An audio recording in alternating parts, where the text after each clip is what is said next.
Bueno, ya que estamos más cafeinados, vamos a continuar este simposio. Va a haber un pequeño cambio en el programa porque no ha llegado la doctora Mayela Rodríguez.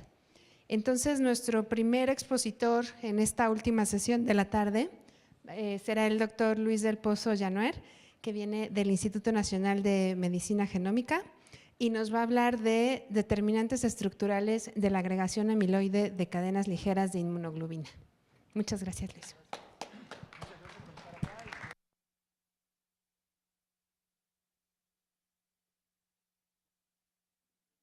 Perdón, ya ahora no. Pues quiero agradecer a los organizadores del evento por darme la oportunidad de presentarles los resultados de mi laboratorio. Bien, este es el título de mi presentación, pues se refiere a determinantes estructurales de la agregación amiloide de las cadenas ligeras. Y las cadenas ligeras son el precursor de amiloide en el caso de la amiloidosis por cadena ligera, obviamente. En esta enfermedad, una clona de células plasmáticas se expande hasta alcanzar aproximadamente 2-3% de la médula ósea y empieza a secretar una cadena ligera en estado libre. Esta es una cadena ligera monoclonal por su origen. Esto es una condición necesaria, pero no suficiente para que la deposición ocurra. En última instancia van a ser las propiedades exactamente de la cadena ligera lo que va a determinar si o no va a haber agregación y qué tipo de agregación va a haber. Esto es una enfermedad que afecta a varios órganos, una enfermedad sistémica. El tratamiento actualmente se basa en eliminar la clona productora de la cadena ligera.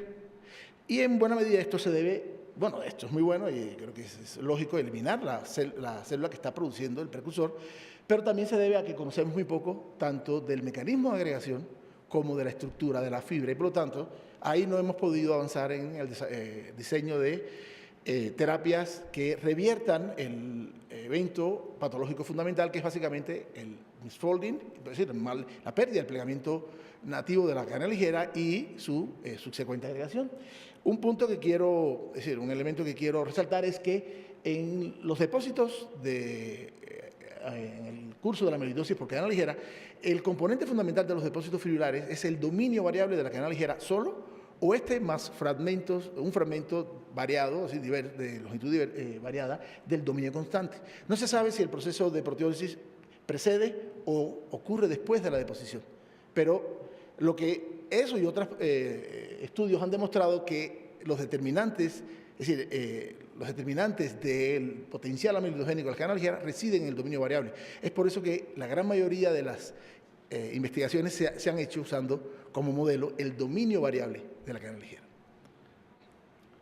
Bien, lo que pasa es que las cadenas ligeras pueden formar diferentes tipos de agregados patogénicos, es decir, que causan enfermedad y en algunos casos, por ejemplo, son agregados no fibrilares amorfos en el curso de la enfermedad por deposición de cadena ligera, o también no fibrilares en forma de cilindros intratubulares en el riñón, en el caso del mieloma renal, o cristales intracitoplasmáticos en el caso del síndrome de Fanconi, o fibrilares en la amiloidosis AL. Es decir, la misma proteína, y cuando digo la misma proteína me refiero a la misma clase de proteína, puede formar diferentes tipos de agregados con diferente organización interna.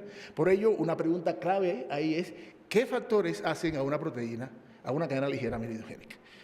Está claro que la agregación amiloide de una proteína globular es un proceso de pérdida del plegamiento nativo, es decir, digamos, la acumulación de formas de plegamiento no nativa, es decir, donde la proteína ha perdido parte de su plegamiento nativo, es un paso importante debido a que estas especies juegan un papel clave en el mecanismo de agregación. Ellas tienen tendencia, a través de contactos intermoleculares, de formar oligómeros, posteriormente protofibras y finalmente fibras amiloides. Y eso está regido, si está modulado por la estabilidad termodinámica. En la medida que la proteína pierde su estabilidad termodinámica, aumenta la probabilidad de que visite formas de plegamiento no nativo que pueden ser propensas a la agregación. Es decir, y esto, de algún modo, ha sido la base de la hipótesis termodinámica de la formación de amiloide. Es decir, la pérdida de la estabilidad termodinámica favorece la agregación porque finalmente el estado amiloide es un estado realmente más estable termodinámicamente que el estado nativo. De algún modo, entonces, el estado nativo realmente es una forma atrapada cinéticamente del polipéptido. Bien, pero también se sabe que, digamos, que la pérdida de la estabilidad termodinámica no puede explicar totalmente la tendencia de las proteínas a formar fibra. Se conocen proteínas como esta, que es un dominio de SH3-espectrina, que aun cuando se somete a condiciones astringentes que desestabilizan la proteína, nunca forman amiloide. Bien, este grupo, el grupo de Manuela López de la Paz, pues hizo un estudio muy interesante. Ella introdujo estos hexapéptidos en los loops de la proteína con la intención de, sin desestabilizar el plegamiento de la proteína, insertar esos hexapéptidos que se sabe que forman fibras amiloides. Y convirtió a esa proteína en una proteína amiloide. Entonces, eso demostró que además la secuencia de segmentos discretos de la proteína juega un papel importante en conferirle la cualidad, es decir, la capacidad de formar agregados de tipo amiloide y no de tipo amorfo desordenado como digamos, se da en otras formas de agregación. ¿Cómo, en términos estructurales, cómo esto se puede explicar? Pues bueno, este es uno de los muchos modelos que se ha propuesto para el protofilamento del péptido beta-amiloide 1,42, en el que ustedes ven que el péptido adopta una conformación en hebra. Bueno, no veo bien aquí donde estoy señalando, pero hebra, hay un loop y otra hebra. Las moléculas se asocian en registro para formar dos largas hojas betas intermoleculares que se orientan a lo largo del eje mayor de la fibra. Pero lo interesante acá es que si ustedes ven las cadenas laterales que están mirando hacia la interfase entre las dos hojas betas, se interdigitan de una forma muy complementaria, claramente estableciendo muchos contactos que contribuyen de forma significativa a la estabilidad de ese estado. Además de la estabilidad que depende básicamente de las interacciones por puentes de hidrógenos que se dan entre las hebras, esas interacciones, las interfaces, que resultan de la complementariedad espacial de las cadenas laterales, juegan un papel clave en estabilizar esta forma, digamos, de agregado. Eso se llama se le ha nombrado ciperestérico. Y se dan cuenta que esto, la capacidad de hacer este tipo de interacción, de establecer este tipo de interacción, está en función de la secuencia. Es decir, solamente segmentos de una proteína con la capacidad de formar este tipo de unión de ciperestérico, acorde a la hipótesis, es decir, al modelo que se está manejando, son las que le confieren a una proteína la capacidad entonces de incorporarse en la estructura de la fibra amiloide. Entonces podemos reunir ambas hipótesis. Esta última hipótesis a la cual les mencioné se llama la hipótesis de los segmentos profibrogénicos y realmente no niega la hipótesis, la hipótesis termodinámica. Claramente se necesita, digamos, remodelar, es que haya una modificación de la conformación nativa de la proteína para que entonces accedan a la superficie de la molécula regiones cuyas secuencias van a nuclear el proceso de agregación a través de interacciones que finalmente van a permitir a la molécula incorporarse dentro del ordenamiento periódico de la fibra amiloide. El core de la fibra está formado exactamente, es lo que se propone, y es lo que sugiere la difracción de rayos X de fibra, está formado por segmentos de la proteína que están formando ese ciperestérico. Bien. ¿Ok? Bien, entonces podemos decir que la agregación de una proteína se puede explicar desde el punto de vista de la proteína por la interacción de dos factores. Una es la pérdida de la estabilidad termodinámica y la otra es la presencia de segmentos profibrogénicos. Es por eso que uno de los objetivos de trabajo de mi grupo, pues exactamente es identificar los factores estructurales que determinan el potencial amiloidogénico de las cadenas ligeras, y para ello necesito identificar y caracterizar las regiones promotoras de la agregación amiloide, es decir, las regiones profibrogénicas, y también caracterizar los cambios conformacionales que acompañan el proceso de agregación. Otro objetivo importante de mi grupo es pues, intentar realmente obtener datos e intentar dilucidar la estructura de la fibra amiloide de la cadena ligera. Y lo pongo en signos de admiración porque realmente es una tarea difícil, dado las características de la fibra amiloide, que es un agregado de gran tamaño y no se puede abordar por los métodos estructurales convencionales como la resonancia magnética nuclear en solución o la difracción de rayos X de monocristales, que han sido las técnicas que siempre hemos usado para establecer la estructura de proteínas. Y bueno, de todos modos, estas son las cosas que deberíamos hacer para poder lograr ese objetivo, determinar la estructura que tiene la cadena ligera en el estado fibrilar y sobre todo qué regiones del monómero forman las interfaces en el contexto de la fibra. Bien, esto es importante porque nos permite entender el mecanismo de agregación y además porque nos revela posibles blancos terapéuticos. Bien, el modelo de estudio de mi grupo es la proteína 6AJL2, que es un dominio variable recombinante que tiene la secuencia de la línea germinal del segmento de gen 6A, el nombre oficial es el que sigue, y el segmento de unión JL2. Es decir, básicamente, ven, esta es la construcción, una cadena ligera completa, ahí solamente faltaría el segmento de gen que codifica para el dominio constante. Bien, es una proteína que ha sido bien estudiada en términos de su estabilidad termodinámica, cinética de agregación y también su estructura cristalográfica. ¿Por qué elegimos al segmento de gen 6A? Porque es un segmento que está muy asociado a la agregación amiloide. Él codifica alrededor del 25% de las cadenas ligeras amiloidogénicas que han sido depositadas en los bancos de secuencia. En cambio, solamente se expresa en el 2% del repertorio de células plasmáticas de tipo, que producen una cadena ligera lambda. Es decir, está sobre representado en la amiloidosis. Y eso sugiere que hay elementos que están codificados ya en la línea germinal de este segmento de gen que hacen a las cadenas ligeras lambda 6 muy propensas a formar amiloide. Y de hecho, la proteína es una proteína que tiene la secuencia de la línea germinal. Nosotros queremos estudiar qué ya está codificado en la línea germinal que hace a estas cadenas ligeras muy propensas a formar este tipo de agregado. Bien, primero para identificar los segmentos profibrogénicos, nosotros usamos dos estrategias diferentes pero complementarias. Una la llamamos estrategia basada en predicción y para ello usamos predictores, algoritmos computacionales que están disponibles en la web que te permiten identificar segmentos de una proteína que por su patrón de secuencia potencialmente pueden conferirle propensión a formar amiloide. Estos fueron los dos algoritmos que usamos, Tridimensional Profile Method y el AmilPress2. Y después, sencillamente, validamos las predicciones con una biblioteca de péptidos, básicamente hexapéptidos y un decapéptido. Bien, esta es la predicción del algoritmo Tridimensional Profile Method que fue desarrollado por Eisenberg. Es un algoritmo que utilizó en su desarrollo, se utilizó en su desarrollo información estructural de la espina beta formada por un péptido que viene de un prión de levadura, SUB35.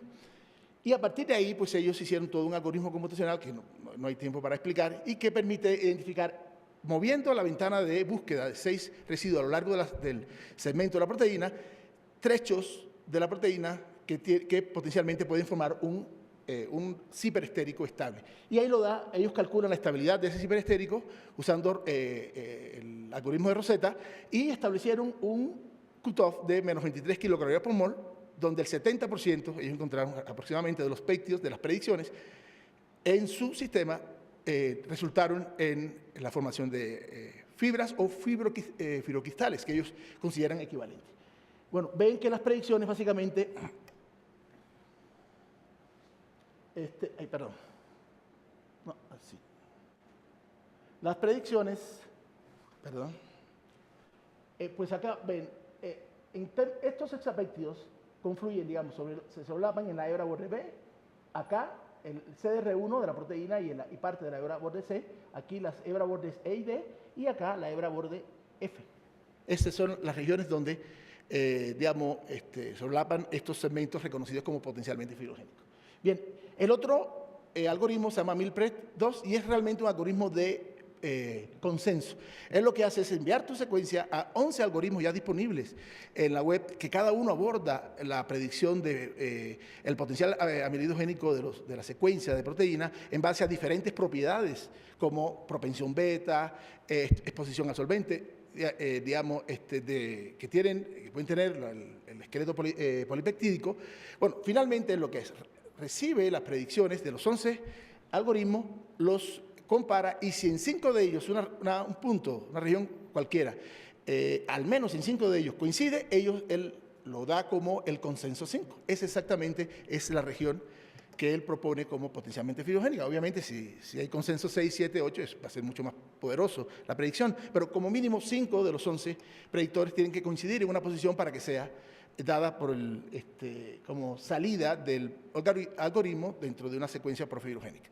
Aquí ven que básicamente también otra vez la hebra borde B, parte del CDR1 y la hebra borde la hebra beta borde C, y acá parte de la hebra beta C', que es un asa que forma parte de la interfase BHBL en el anticuerpo. Bueno, este es el resto de la predicción, la hebra borde E y la hebra beta E y la hebra borde G. Bien, en base a esa predicción, nosotros pues, diseñamos una librería de hexapéptidos, señalando acá las predicciones de Amilpre y el resto son de Tridimensional Profile Method. Y además incluimos este decapéptido, que va de isoleucina 30 a glutamina 37, porque vimos que muchos predictores pues, señalaban esa región como potencialmente friogénica y es parte del CR1. Después hicimos un ensayo de fibrogénesis, siguiendo el proceso de formación de fibra mediante tioflavin T, que es un colorante que se une a la fibra y florece. Y solamente vimos incremento de la fluorescencia de tioflavin T en la muestra del decapéptido. Lo interesante, y están las fibras por microscopía electrónica, lo interesante es que dos otros hexapéptidos, el péptido 9 y el 10, que como ven están incluidos en la secuencia del decapéptido, pues también formaron agregados en forma de agujas. Acá, este es I30, valía 33, o estos que son, digamos, túbulos, cristales en forma de túbulos, gracias, que ambos han sido relacionados con el alto potencial de la secuencia para formar fibra. ¿Por qué? Porque se cree que exactamente en estos fibrocristales el péptido adopta una conformación que es exactamente en forma de ciperestérico. De hecho, el concepto de ciperestérico surge de difractar exactamente este tipo de fibrocristales. Y lo ha hecho básicamente el doctor Eisenberg. Bien, bueno, pudimos difractar los agregados de el hexapéptido serina 31 a triptofano 35, y acá el del decapéptido. Y claramente ustedes pueden ver acá esta reflexión a 4,73 y esta a 9,77, igual 4,70 y tanto, y por acá 9,21, son las características, es decir, las básicas del patrón de difracción beta cruzado. Ese es el patrón típico de las fibras amiloides. Pero además dieron muchas otras reflexiones que es información adicional, y en base a ello se pudo construir, digamos, un modelo, ahora primero para el hexapéptido serina 31A, triptofano 35, que de hecho básicamente ese es el que propone también el algoritmo Tridimensional Profile Method, que además de darte el valor de estabilidad del beta spline, te da un modelo. Entonces nosotros en base a ese modelo hicimos, la doctora Serpel, que hicimos esta colaboración con ella, y se modeló un patrón de difracción que coincide mucho con el patrón de difracción experimental. Entonces esto sugiere que el ordenamiento del péptido en la estructura de sus agregados se acerca mucho a lo que está en el modelo que proponemos. Bien, de cualquier modo, esta estrategia nos permitió reconocer básicamente una región que va de isoleucina 30 a glutamina 37. Pero las estrategias basadas en predicción tienen ciertas debilidades. ¿Cuáles son? O limitaciones. Una es que la ventana de búsqueda es 6 residuos. Casi todos los algoritmos, dado que surgen de hexapéptidos que forman fibra, han sido desarrollados en base a una ventana de 6 residuos, lo cual limita, digamos, encontrar segmentos que pueden ser mucho más largos y depender de secuencias más largas para formar realmente fibra. Dos, es que estos algoritmos han sido entrenados generalmente a partir de datos de es decir, de agregación del péptido consigo mismo por autocomplementariedad, es decir, la formación de lo que se llaman zíper homoestérico. Pero ellos no son capaces de identificar cuando la interacción ocurre entre regiones, hotspots, que están distantes en la secuencia. Es decir, agregación, formación de agregados que dependen de cooperación entre segmentos que están distantes en la secuencia primaria de la proteína. Y esto puede ser, en la formación de amiloide, la regla y no la excepción. Entonces, en base a ello, nosotros usamos un segundo algoritmo que le nombramos algoritmo basado en proteólisis. ¿Por qué? Porque se sabe que las regiones, y aquí ven las predicciones al MIRPRE, están en los boxes azules, ¿no? Bien, las regiones pro agregación en las proteínas tienden a estar flanqueadas por residuos grandes y cargados, entre ellos argininas y lisinas. Ven las argininas y lisinas y ven los segmentos propensos a la agregación, es decir, predichos como propensos a la agregación. Entonces nosotros concluimos de que usando una proteasa nosotros podíamos liberar segmentos más grandes que podrían tener segmentos, es decir, regiones propensas a la agregación que estaban flanqueadas por estos residuos. Entonces, eso fue lo que hicimos. Proteolizamos la proteína con tripsina y después, básicamente, incubamos el producto de la proteólisis esperando que alguno de estos segmentos tuviera una secuencia apta para formar fibra amiloide. Identificamos, digamos, después los péptidos involucrados, es decir, que forman parte de los agregados, pues métodos proteómicos. Bien, este es el patrón cromatográfico de la proteína una vez proteolizada. Identificamos por masa cada uno de los péptidos que resultan de la proteólisis, ahí en todas las fracciones, y acá la fracción cromatográfica, la masa experimental, y aquí ven la secuencia y masa teórica. Hay muy buena coincidencia. Y después seguimos la composición de los agregados a lo largo de un proceso de fibrogénesis de los productos de la proteólisis. Se dan cuenta que en las primeras 7 horas hay un incremento de la fluorescencia de los A20E, pero también hay un incremento proporcional de la absorbancia a 2,16 de este pico. Bien, también aparecen otros picos en las primeras 7 horas. Ya después de incubarla toda la noche aparecieron las fracciones, otras fracciones, sobre todo este 2533, además de este que estamos viendo, que es el sería 2639, que es este, ¿no, verdad? Aparecieron estos dos y este.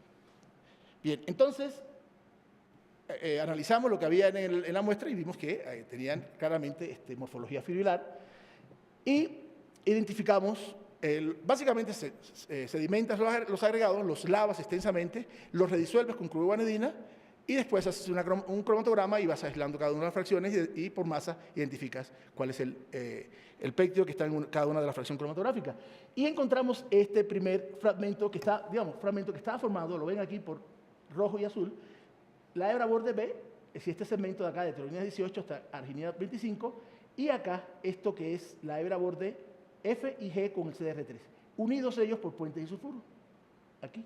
Y lo supimos porque si le pones DTT, pues ese pico se divide en 2 picos.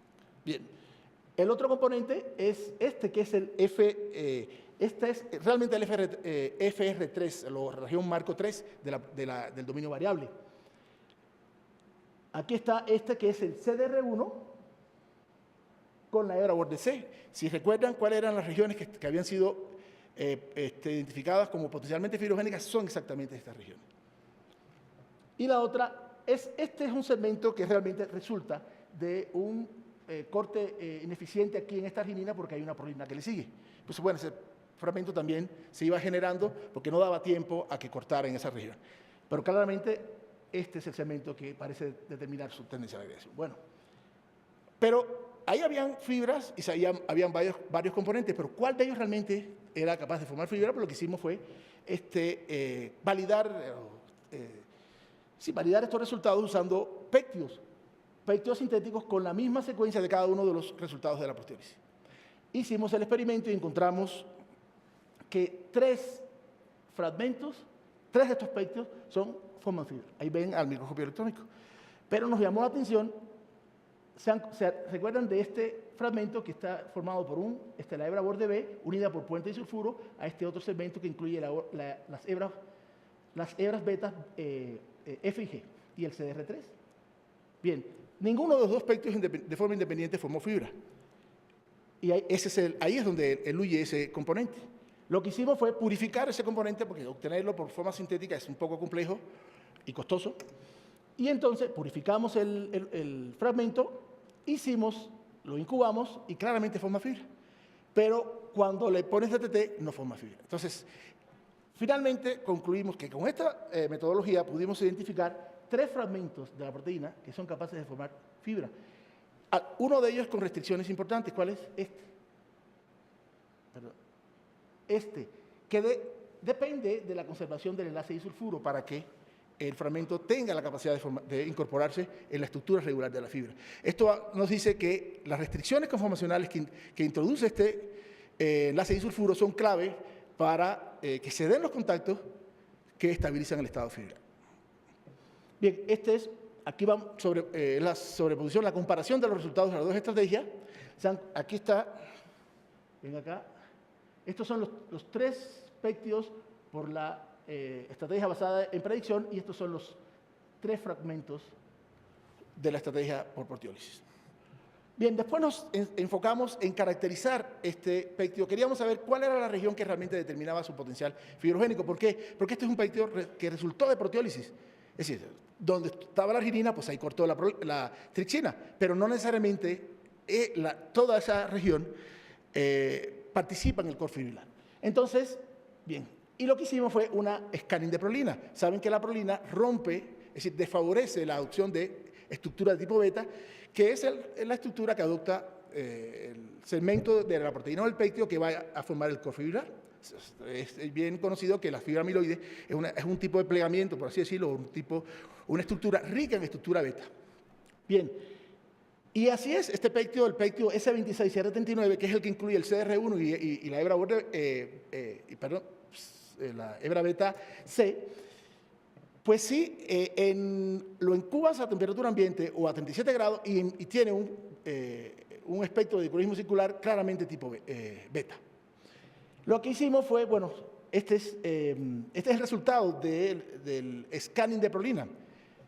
Se dan cuenta, encontramos una secuencia que va encontramos un grupo de posiciones, las posiciones que son sensibles a la prolina.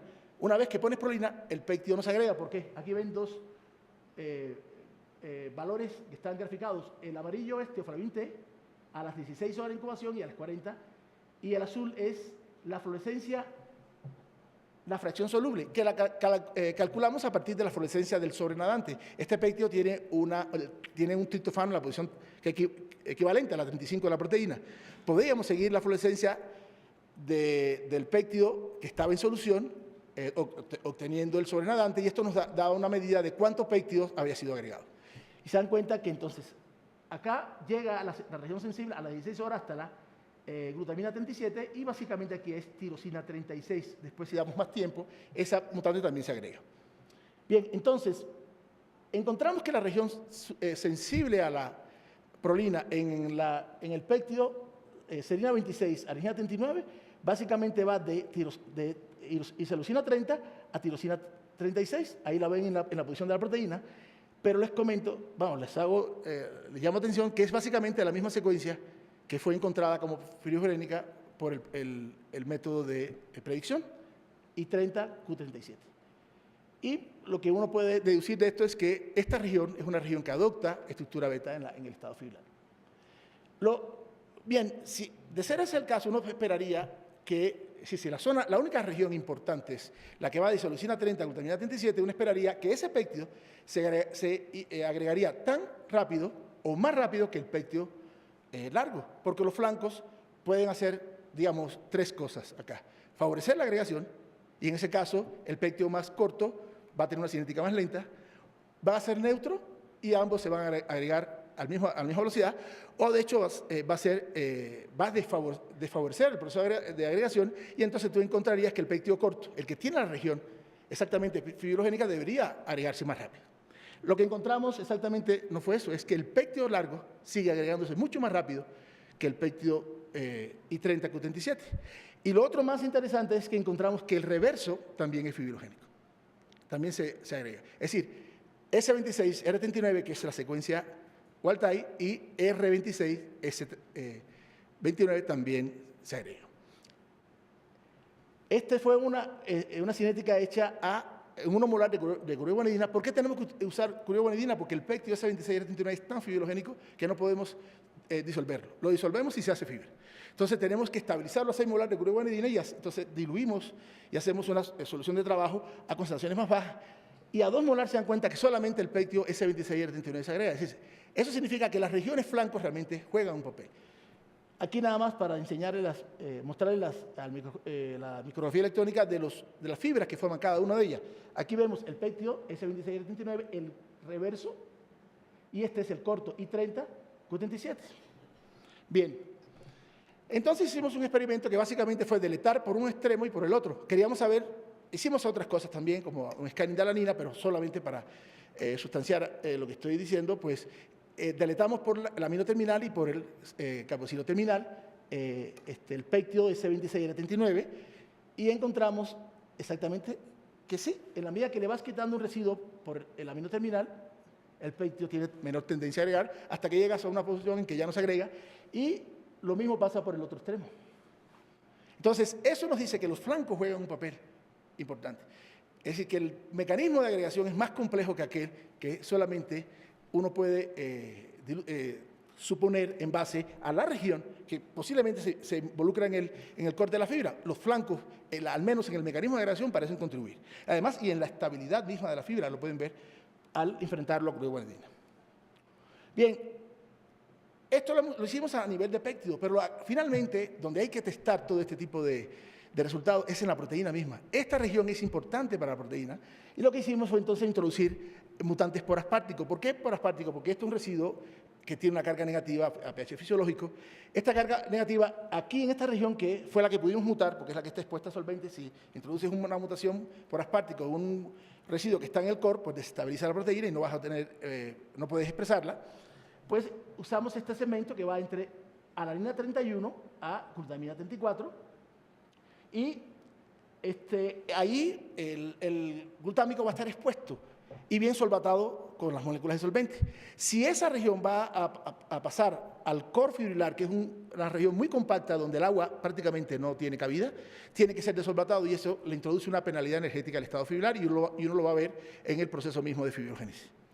Entonces hicimos dos tipos de experimentos. Seeding, que es básicamente generar fibra de la wild type, fragmentarla y incubarla con la mutante, básicamente para ver cuán buena, cuán eficaz o eficiente es la mutante en extender la fibra de la wild type. Y encontramos que, se dan cuenta, aquí hay en la posición alanina 31 y serina 31A, se lentece el proceso, pero inclusive aquí en asparagina 31B, ahí se puede ver un tiempo de latencia. Cuando hay un seeding, generalmente no hay ni tiempo de latencia. Es decir, eso habla de que en términos de la energética del proceso de agregación, esa mutación complica mucho el proceso de extensión. Y también, bueno, aquí vemos de los residuos, es decir, que mutamos, estos son realmente lo importante para el proceso de extensión fibrilar. Y entonces lo hicimos también a partir de cada una de las proteínas en estado soluble.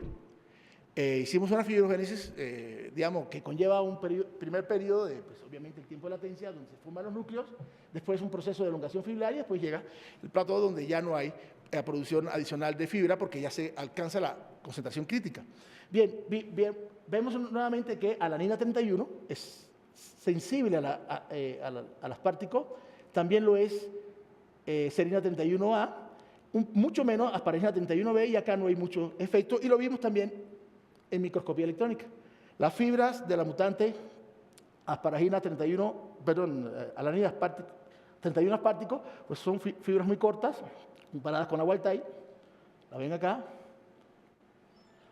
Aquí serina 31 A también se ven fibras muy cortas, y coincide con el efecto en la cinética de agregación.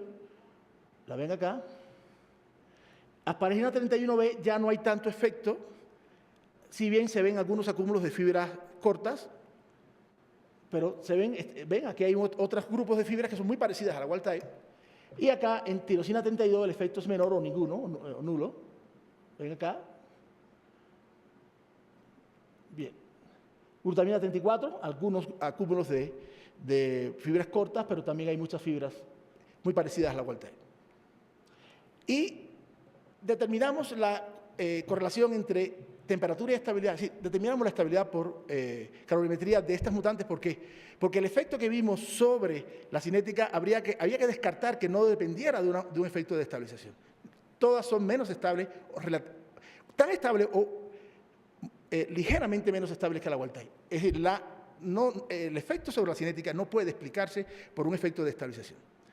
Bien, entonces, una vez que ya teníamos una idea de cuáles eran las regiones porfirogénicas, bueno, nos pusimos a analizar la estructura y nos dimos cuenta que la agregación de la proteína necesariamente tenía que ocurrir a través de cambios conformacionales que iban a digamos, afectar regiones particulares de la molécula.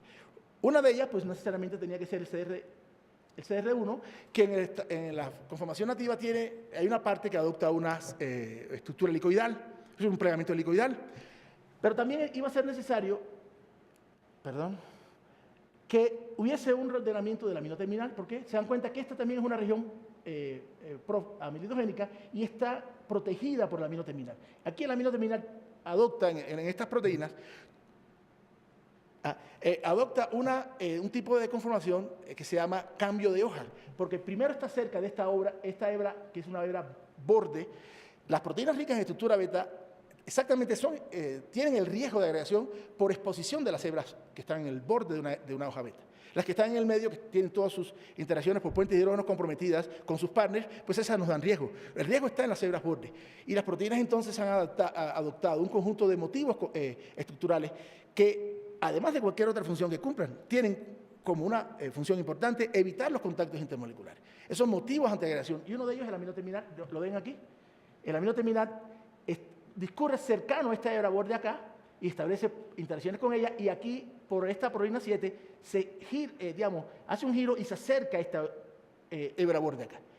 De ese modo no deja ni la hebra borde B, que es esta, ni la G totalmente expuesta. Y además tiene esta proteína que hace, pues, por impedimento estérico, impide el acercamiento de una hebra de otra proteína a una distancia suficiente como para que ocurran las interacciones. Entonces nosotros pensábamos que el amino tenía que reordenarse.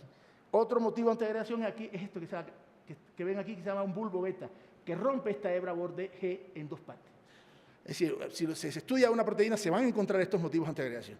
Entonces, y el otro elemento que nosotros asumíamos que tenía que reordenarse es esta larga hoja, esta loop o asa que está acá, que nosotros le hemos llamado asa 4060, que es un asa que cubre, por el otro lado de la proteína, cubre las dos hebras bordes. Ese es otro motivo de antiagregación. Se ha reconocido que las asas que cubren las hebras bordes impiden los contactos mediados por ellas. Y además tiene varias prolinas, que eso le ayuda a cumplir esa función. Entonces, realizamos análisis de resonancia magnética nuclear en estado sólido de la fibra de una mutante de la proteína nuestra.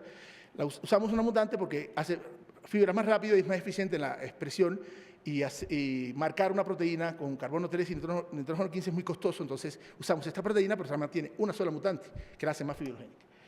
Y lo que encuentran ellos, básicamente, es que, en realidad, la incorporación de la proteína en la fibra conlleva cambios conformacionales que afectan prácticamente a toda la proteína, lo que coincide con lo que nosotros estábamos pensando.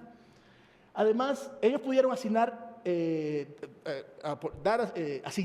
55% aproximadamente de los residuos, y encontraron que el core de la fibra está altamente ordenado. Lo interesante es que no se ve lo ven acá, estas son las regiones que están en estructura beta.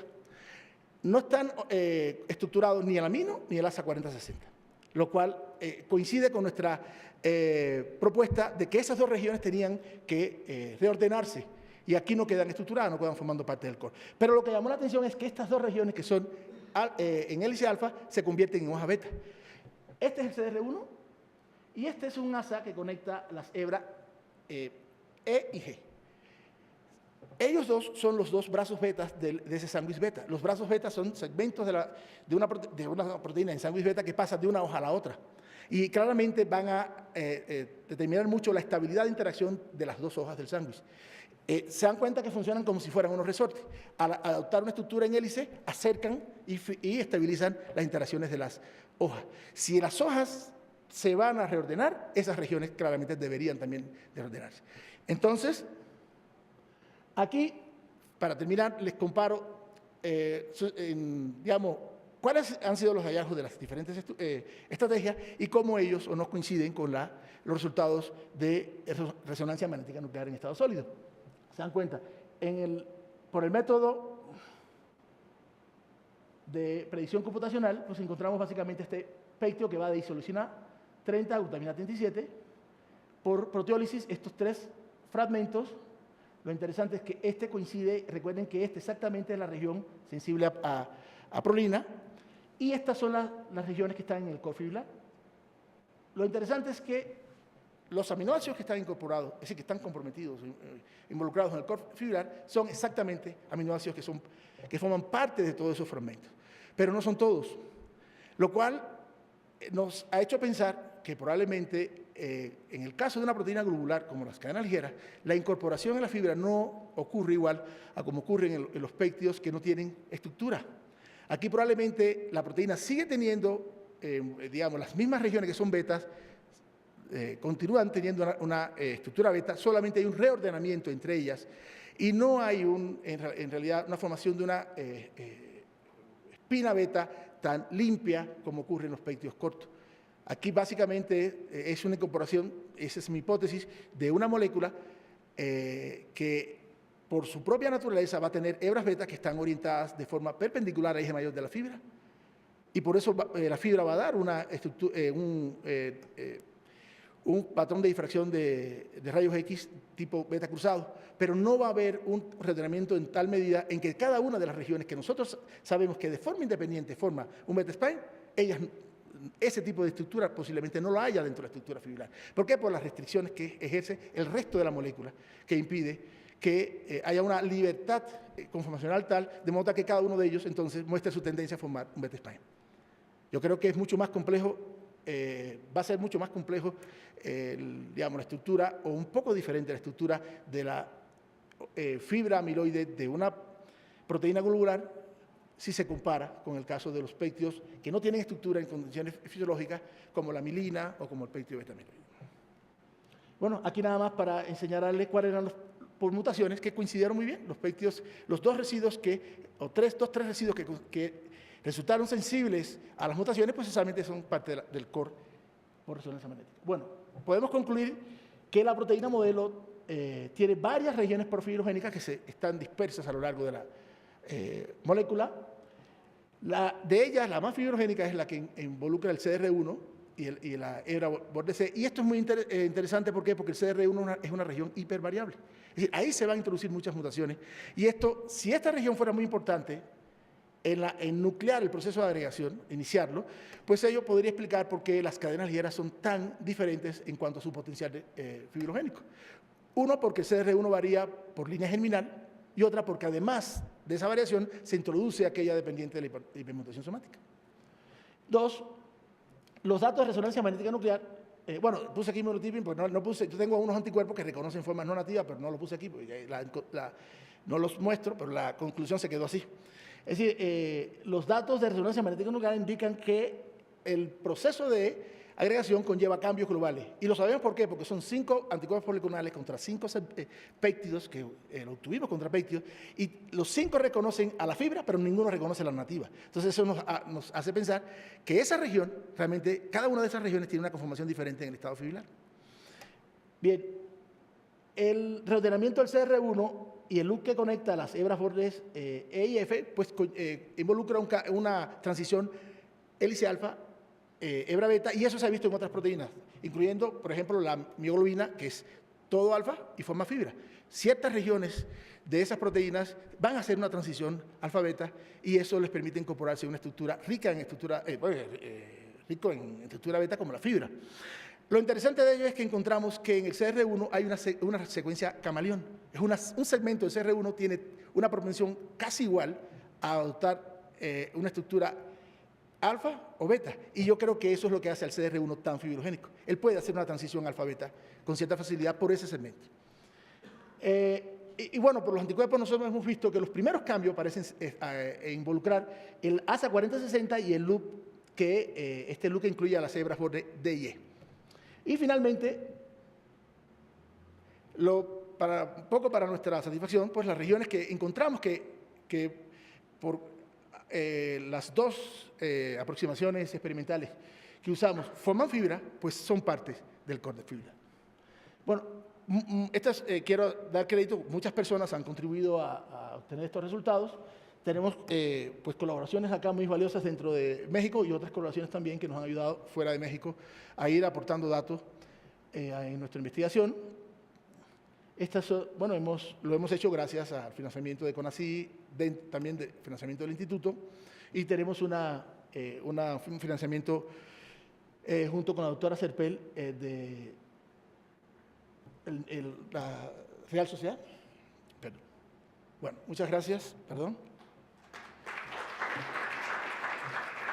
Si hay alguna pregunta.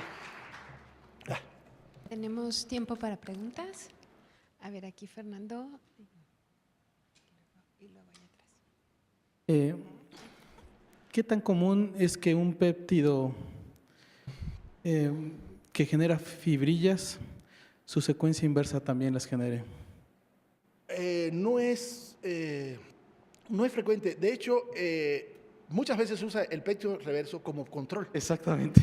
A nosotros nos llamó la atención, así lo pedimos reverso para usarlo como control, pero vimos que formaba fibra.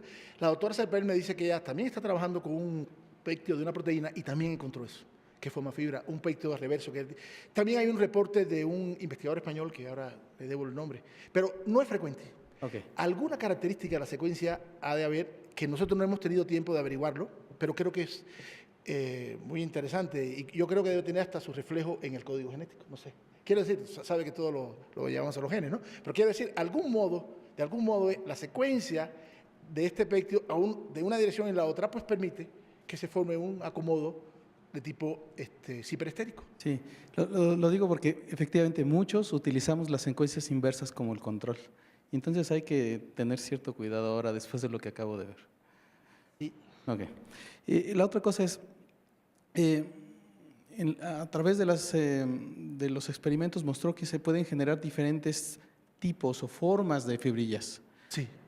Me pregunto si hay manera de predecir cuál sería la patogenicidad de esas conformaciones. Esa es una pregunta muy importante, sobre todo para el caso de las cadenas ligeras. ¿Por qué? Porque las cadenas ligeras son, dentro de los precursores amiloides, los más heterogéneos, por su propia naturaleza. Y eso se refleja en la evolución de la enfermedad. La amiloidosis por cadena ligera es la más heterogénea de todas las amiloidosis en términos clínicos. Eso claramente debe tener como base, es decir, como base material esto que estás diciendo tú. Es decir, cómo cada una de estas cadenas ligeras se acomoda en la estructura fibrar y por lo tanto la morfología que va a tener esa fibra, su superficie, los grupos que están expuestos que pueden establecer interacciones, pero no, digo más, los precursores prefibrilares deben variar mucho entre una cadena ligera y otra. Y eso es lo que ya sabemos. Bueno, no sabemos, tenemos evidencias al respecto. ¿Por qué? Porque ya han sido publicadas un par de estructuras, datos de resonancia magnética nuclear de fibras. De una capa 1, hay otra, por ahí otra capa, y la nuestra que no ha sido publicada, pero ya sabemos cuál es. Y las regiones involucradas son diferentes en el core. Entonces, eso habla de que la superficie de la fibra va a ser diferente. Y por lo tanto, la interacción que tenga con el tejido va a ser diferente. Y hay otro punto ahí, es que en el caso de la amiloidosis por cadena ligera, hay cierta selectividad que correlaciona de algún modo con los subgrupos de región variable por el tejido. Lambda 6, el 70% de los pacientes con amiloidosis por cadena ligera Lambda 6 tienen deposición renal, pero otros que tienen una amiloidosis por cadena ligera capa 1 tienen daño, sobre todo del miocardio, otros deposición en otros tejidos. Es decir, eso habla que probablemente ya desde el mecanismo mismo de misfolding, formación de un precursor proamidogénico e interacción con la sustancia extracelular, ya hay cierto elemento en el que la secuencia está modulando el mecanismo. Entonces, está claro. Vamos, te he dicho muchas cosas y no te he respondido a la pregunta, porque la verdad es que no nos hemos metido en realidad a ver cómo la secuencia se expresa en una diferente morfología de la fibra. Eso es lo que yo quiero hacer con resonancia magnética nuclear. Y obviamente con microscopía electrónica. Pero es una tarea relativamente ardua porque una misma proteína, en dependencia de las condiciones en que lo hagas, te da más de una fibra. Ahora imagínate cuando empiezas a mezclar diferentes cadenas ligeras. Bueno. Tenemos otra pregunta allá atrás. So my question follows on that last one. When you do your experiments, how do you know what kinds of mixtures of fibers you may make? Like, are there mixtures or is it very homogeneous? Bueno, voy a responder en español porque le entiendo lo que me dijo, pero mi inglés no es muy bueno. Bueno, realmente ahora hemos observado, hemos detectado las variantes, las pero no hemos estudiado a fondo y de forma sistemática la relación entre condiciones y morfología fibrilar, porque siempre usamos las mismas condiciones, pero sabemos que inclusive en nuestro sistema de fibrogénesis es básicamente una cubeta de 4 mililitros para fluorescencia plástica, le ponemos una microbarra con la solución y en una incubadora, pero no siempre podemos controlar de una forma exquisita la temperatura. A veces nos damos cuenta que la fluorescencia es más alta con la misma proteína, la misma concentración, y la fluorescencia más alta de trofeolín T, lo que me sugiere que probablemente hay una proporción o una forma fibrilar diferente, pero no hemos tenido la oportunidad de hacer un estudio sistemático. Eso lo debemos. ¿Por qué? Porque, bueno, realmente a veces tenemos dificultades. Tenemos ahí como 7 colaboradores de microscopía electrónica. Todo el mundo que se deja, le vamos con... Porque hacer una microscopía electrónica no ha sido todavía muy fácil. No tenemos un equipo cerca. Vamos, es una justificación real, pero no es el caso, no es para traerla acá, pero bueno, eso es una realidad. Es decir, no hemos tenido todavía la posibilidad de hacer un estudio sistemático de caracterización de la morfología fibrilar y más bien ha sido por cuestiones logísticas. Because I think this is a big problem in disease, that there may be multiple kinds of aggregates and we don't have a good way to identify them, not in patients, not in experiments like yours with the purified thing, because often there are mixtures. And I think it's a bit random. You may get something nucleating one time, and then you get a high THT fluorescence, and maybe another time it's quite different. I just wondered, because these immunoglobulin chains do aggregate in very different ways, obviously. So I thought maybe, did Louise Serpel see different structures in her EM? Could she see tubes and tapes and skinny fibers? Bueno, perdón, qué bueno que me dice, bueno, perdón, es que de momento estaba pensando otra cosa. Es que, de hecho, en los estudios de resonancia magnética nuclear nos han dicho que hay dos estructuras, perdón. Lo que han visto en resonancia magnética nuclear es que alrededor del CR1 hay dos, le dicen polimorfos. Sí, hemos visto. La resonancia magnética nuclear, hemos hecho 4 preparaciones y hemos visto que hay 2 polimorfos nada más, lo que varía es la proporción entre ellos.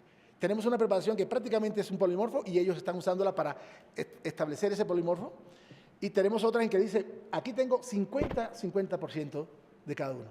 Es decir, a nivel de la estructura interna de la fibra, no tanto de la morfología, lo que hemos visto hasta ahora, con datos duros, son 2 polimorfos. Bueno. ¿Hay alguna otra pregunta? Carlos.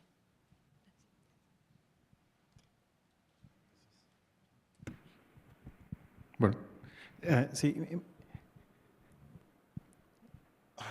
Mi interés es en los predictores. Tengo 2 preguntas muy sencillas. Uno es preguntarles si probaron los predictores a los péptidos digeridos por tripsina. Esa es una, ¿no? Sí. Y la otra es si existen predictores que usan información estructural para predecir la agregación. Sí, la primera pregunta, sí. Se da cuenta que cuando, no puse esa figura, sí, realmente las predicciones caen en los péptidos que resultaron por tripsina. No exactamente todo el péptido, pero están incluidos dentro de los péptidos. Solamente hay uno de las predicciones, hay un solo péptido que no está, pero ese péptido está en la asa 4060 y claramente es un asa que no se va a agregar porque tiene muchas prolinas. Es decir, ese segmento puede ser profibrilogénico, pero está en un asa que se libera cuando cortamos con tripsina, pero no se va a agregar porque está protegido por las prolinas. Pero sí, todas las predicciones caen dentro de las... Ahí debí haber puesto tengo esa figura, no la puse. Caen dentro de los fragmentos. Y lo otro es, ¿cuál era? ¿Predictores basados en estructura? Solamente hay un predictor dentro de, el predictor basado en estructura, digamos, el Tridimensional Profile Method, dice es un predictor desarrollado en base a datos estructurales, pero es datos estructurales de la espina beta de un péptido. Es decir, el otro que sí hace digamos, un análisis más o menos estructural, es uno de los 11 que usa, el nombre no me acuerdo ahora muy bien, de Amilpret, pero nunca incluye restricciones dependientes, por ejemplo, de un enlace disulfuro. Por eso, básicamente lo que hace es modelar en el tipo de ASA, loop ASA, o este que es como una estructura que, perdón, es como así, helicoidal. No, es esta, perdón, ese nombre. Tanto el péptido beta-amiloide se ha modelado en esta estructura Hebra-ASA. Se me olvidó, es una estructura en que va creciendo hacia arriba, solenoide, perdón, el beta-solenoide.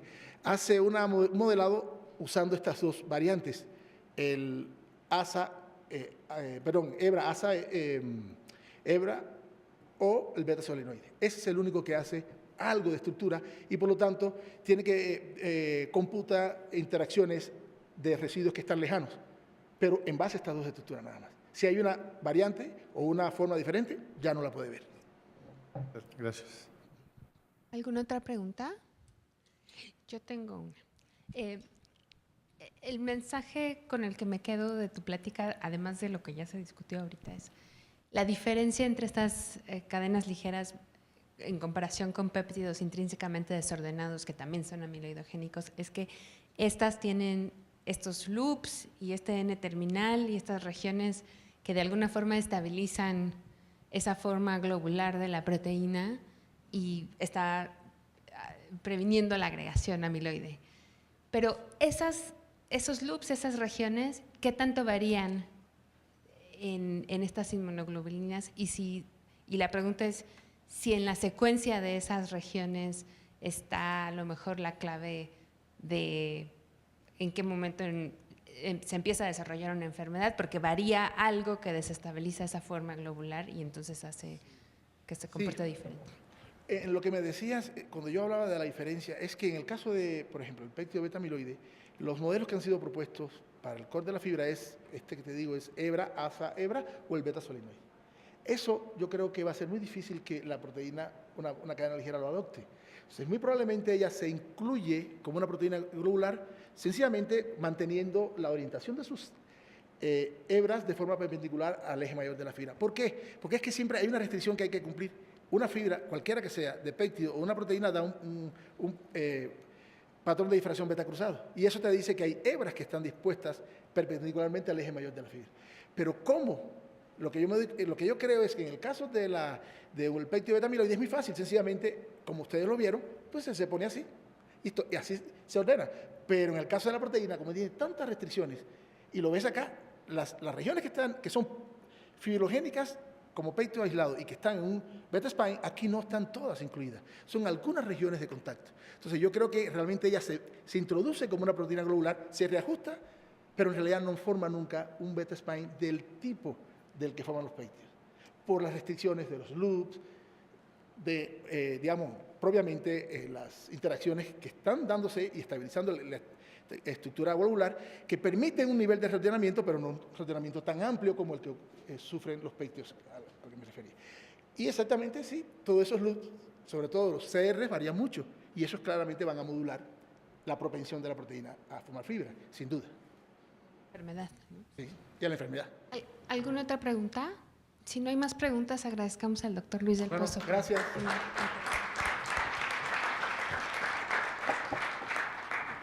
Nuestro siguiente expositor es el doctor Jaime Mas Oliva, del Instituto de Fisiología Celular de la UNAM, y él nos va a hablar del proceso de amiloidogénesis en el contexto de la enfermedad degenerativa.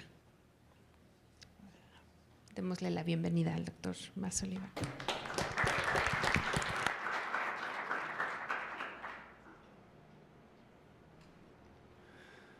Antes que nada, quisiera agradecer muchísimo a los doctores Ortega y de la Peña por la invitación. Estoy entre neurocientíficos. Les voy a platicar algo que no tiene que ver mucho con la neurociencia, pero tiene que ver con las enfermedades degenerativas. Espero el ser el último de una sesión tiene sus complicaciones. Prometo ser conciso y contundente con la presentación. Ok, enfermedad degenerativa.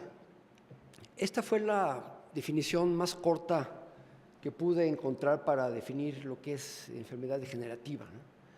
Es una enfermedad en la cual la función o la estructura de los tejidos y de los órganos afectados cambian. ¿Cómo traducir esto? For the worse over time. Cambian de peor en peor, ¿no? Con el tiempo. Y algunos de los ejemplos, alrededor de 30 enfermedades están muy bien descritas dentro de este contexto de la enfermedad degenerativa. Y aquí solamente pongo algunos ejemplos bien conocidos dentro de este contexto de enfermedades, que son la enfermedad de Alzheimer, la osteoartritis, la enfermedad de Parkinson, la ataxia de Friedreichs, la esclerosis lateral amiotrófica, etcétera. Y hasta el último dejo a la aterosclerosis. La aterosclerosis en los últimos años se ha empezado a visualizar como una de estas enfermedades degenerativas. Si bien muchas de estas enfermedades son unicausales, de alguna manera, si lo puedo decir de esta manera, la aterosclerosis es multicausal. Hay muchas, yo diría, hay muchas alteraciones que pueden llevarse a cabo en su conjunto para eventualmente, al final, poder hablar de lo que es la enfermedad aterosclerótica. Como ustedes bien saben, esta enfermedad aterosclerótica empieza desde las edades tempranas en la vida. Muchos investigadores, expertos en el campo clínico de esta enfermedad dicen que puede empezar desde la adolescencia y básicamente empieza con un acúmulo, yo diría mínimo, de lípidos en la íntima de estas arterias, que a medida que pasa el tiempo y se empieza a acumular este lípido, el tejido íntimo de estas arterias, la íntima de estas arterias, empieza a ser afectado. Y el tejido, aquí no está muy claro en este dibujo, está mucho más claro aquí. Eventualmente, en etapas ya mucho más tardías de esta enfermedad, realmente se involucran no solamente la íntima de estas arterias, sino no solamente la íntima, sino también la media y la adventicia de estas arterias. Como ustedes podrán imaginarse, para que esto suceda, realmente suceden a lo largo de muchos años en la vida. Tienen que intervenir muchísimos factores para poder llegar a este tipo de situaciones de gravedad, pero desde el principio existen marcadoras bastante bien definidas que nos pueden de alguna manera hablar de la predicción de si es posible parar este desarrollo o dejarlo continuar. En este contexto, hoy les voy a platicar de una proteína. Esta proteína se llama proteína transferidora de ésteres de colesterol. Es CETP por sus siglas en inglés. Esta proteína básicamente pone en cortocircuito el sistema de movimiento de las lipoproteínas y el flujo de colesterol en circulación. Ustedes bien saben que el hígado sintetiza, toma por la vía exógena, toma todos los lípidos que vienen del intestino, de la vía linfática y luego el portal, y producen las partículas de muy alta densidad, de baja densidad, que son las que eventualmente llevan estos lípidos a las células periféricas. Y básicamente son las que empiezan a promover estos acúmulos de lípido en el interior de estas arterias. Por otro lado, el hígado también sintetiza una proteína que es la proteína A1, que esta poliproteína empieza a tomar lípidos en exceso de estos tejidos periféricos, de una forma, yo diría, discoidal, empieza a tomar formas esféricas. Son reconocidos por los receptores del hígado para las HDL, las de alta densidad, y esto es una de las vías de salida de colesterol de esta vía circulatoria. Esto es lo que se llamaría la vía del colesterol, que se conoce comúnmente como el colesterol malo, que es el que deposita, y esta sería la vía del colesterol bueno, que es el que lleva el exceso de lípidos, triglicéridos y colesterol al hígado para que eventualmente sean liberados al intestino por sales biliares. ¿Qué hace esta proteína? Esta proteína es una proteína que no debería estar entre nosotros. Es una proteína que debe ser una reminiscencia antigua. Yo me imagino a los Neandertal cuando comían un día carne y grasa y 2 semanas no. Esta proteína clave para mantener el colesterol en circulación. ¿Qué quiere decir? Colesterol que iba de salida o que va de salida, esta proteína la toma el éster de colesterol y lo regresa a las partículas de baja densidad, que nuevamente son las depositadoras de este colesterol en los tejidos. Entonces es una proteína mala, es una proteína que no debería estar entre nosotros, que seguramente es una reminiscencia evolutiva o que también existe la posibilidad que pueda tener otra función que todavía no conocemos bien y por eso se mantiene entre nosotros. Para que este tipo de proteínas pueda desaparecer yo diría, de la colección de proteínas que tenemos en circulación, pues deben de pasar millones y millones de años, ¿no? Y las dietas que hemos tenido en los últimos cientos de años, pues yo diría no cientos, en los últimos 50 años, pues ha cambiado radicalmente, ¿no? Las dietas altas en triglicéridos y colesterol han aumentado brutalmente, entonces estas proteínas realmente son realmente nocivas, porque el colesterol que va de salida lo regresan y depositan de nuevo.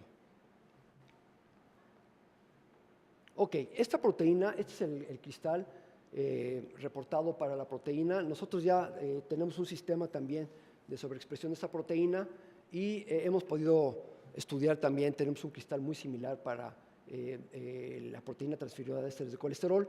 Básicamente tiene la forma de mariposa, tiene 2 partes beta muy importantes. Aquí no traigo la película, pero si esto lo rotáramos 90 grados, veríamos un túnel en el interior de esta proteína que básicamente está utilizado por 2 ésteres de colesterol y algunos fosfolípidos que están por ahí también formando parte de esta estructura. Algunos investigadores piensan que este túnel sea el túnel importante para llevar a cabo esta transferencia de colesterol entre partículas de alta densidad y partículas de baja densidad. Pero en realidad, haciendo los cálculos termodinámicos para que esto suceda, esto es verdaderamente improbable.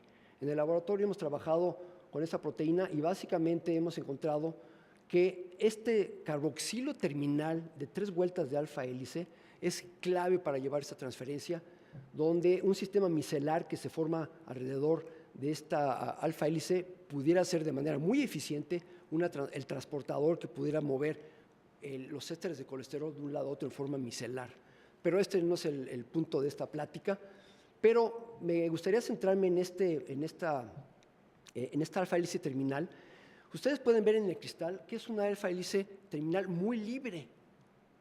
Es una alfa hélice que está realmente fuera de la estructura y en el laboratorio hemos hecho, con estos sistemas de sobreexpresión, tenemos a la proteína normal y hemos sido capaces de hacer mutaciones puntuales, no solamente en esta alfa hélice, sino en algunos puntos de entrada del canal de los ésteres de colesterol o de salida, y hemos visto que mutaciones que están fuera de esta hélice no interfieren con la transferencia del colesterol. Sin embargo, si hacemos cualquier interferencia en cualquier aminoácido de esta alfa hélice, se pierde prácticamente al 100% la capacidad de la proteína de llevar a cabo esta transferencia de ésteres de colesterol. Entonces, básicamente, lo que hicimos fue, yo creo que un experimento académico, y me atrevo a venir con ustedes a presentárselo, es estudiar cuáles son los fundamentos por los cuales esta alfa hélice es capaz de llevar a cabo esta unión y esta transferencia y cuáles son sus condiciones estructurales que nos pueden dar un poquito más de luz en este sentido. Ok, para esto hemos trabajado con una serie amplia de péptidos, pero en realidad les voy a presentar solamente uno que me parece importante. La hélice X es la hélice normal, con la secuencia de los 12 aminoácidos del carboxilo terminal normal, Y lo que hicimos fue cambiar estas partículas por una asparragina, rompemos un puente salino y con esto realmente se pierde la capacidad de formar esta alfa hélice y aparentemente también se pierde la capacidad de llevar a cabo esa transferencia del colesterol. Entonces les voy a presentar una serie de datos que tienen que ver la comparación entre, yo diría, el péptido normal y el péptido mutado, de alguna forma. Ok, utilizando el decruismo circular, un sistema verdaderamente eficiente para darnos una idea cualitativa de la estructura de estos péptidos, podemos ver que los mínimos de elipticidad para el péptido normal, con 2 tiempos de incubación, es básicamente no estructurado. Uno coloca el péptido, y son péptidos de síntesis química. Estos péptidos, podemos tener gramos de estos péptidos, ¿no? Entonces, estos péptidos, al colocarlos en agua, son péptidos que realmente no tienen ningún tipo de estructura, son estructura random, estructura al azar. Sin embargo, en cuanto nosotros ponemos con 2 tiempos de incubación, que básicamente es lo mismo, este péptido mutante inmediatamente tiende a tomar una estructura beta. Y con esto pues decidimos empezar a trabajar y tratar de caracterizar un poquito mejor esta estructura beta y ahorita les digo hacia dónde vamos.